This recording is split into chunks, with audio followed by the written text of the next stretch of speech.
Hello everyone, my name is Rodi Khamis. I work in Mirath. We work with churches to provide for the vulnerable people in Lebanon. My name is Irene Catalunya. I am working with Food for the Hungry Cambodia. I'm Nathan Sharkar. I work for Baptist World Aid Australia office in Bangladesh. I am Dana. I'm responsible for program work UMN, United Mission to Nepal. My name is Charles Mutuku. ADS Eastern works in 4 counties in Kenya.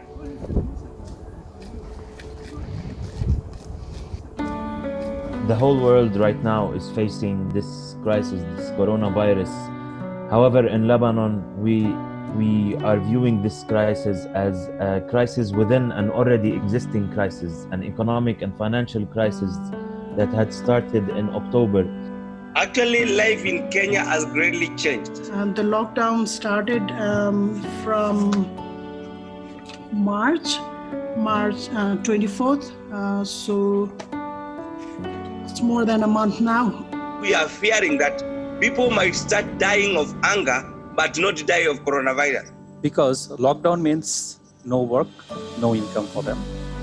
And no income means no food, no security, no future. The borders are also closed, and so there are a lot of people that are really affected. Laborers from Thailand went back in Cambodia, and so when they came back, there were no jobs for them, and so their families are really having a hard time coping with that. Well, livelihoods is one of the means to survive. They are quarantined, yes, it's good, but there is no alternative. How can they feed their children and feed themselves? We already had many vulnerable households, whether they were refugees or Lebanese. Now with this situation, with the coronavirus and the economic situation worsening, those vulnerable families have become even much more vulnerable, as well as the increase in number of vulnerable households. I can see there are farmers, there are people, there are vulnerable communities who are living in hunger even now as we speak.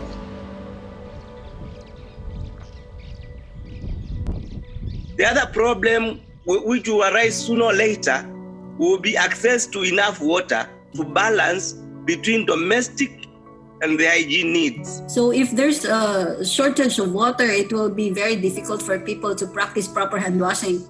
And at the same time, in terms of their immune system, it will also be affected. And that is a very big fear, because actually it may make the disease spread further.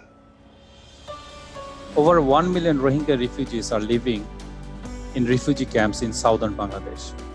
Average population density per square kilometer is 40,000.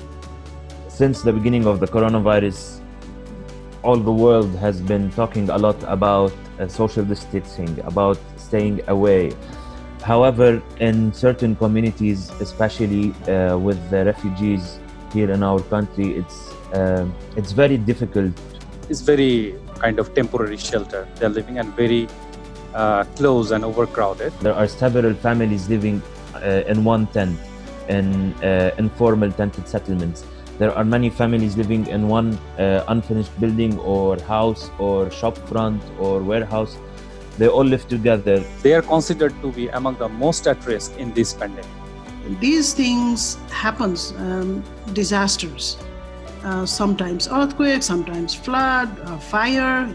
Australia just had a massive forest fire. But it is so important to come together and fight against those negative things.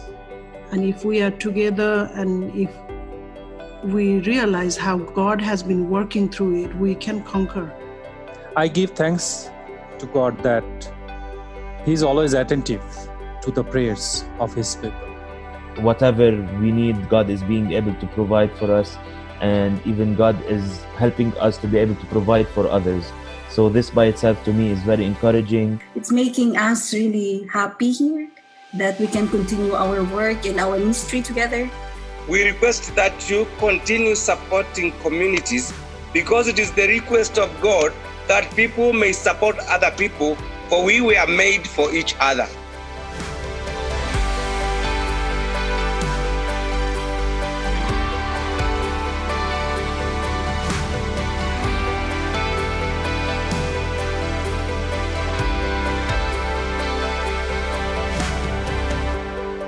We are all in this together.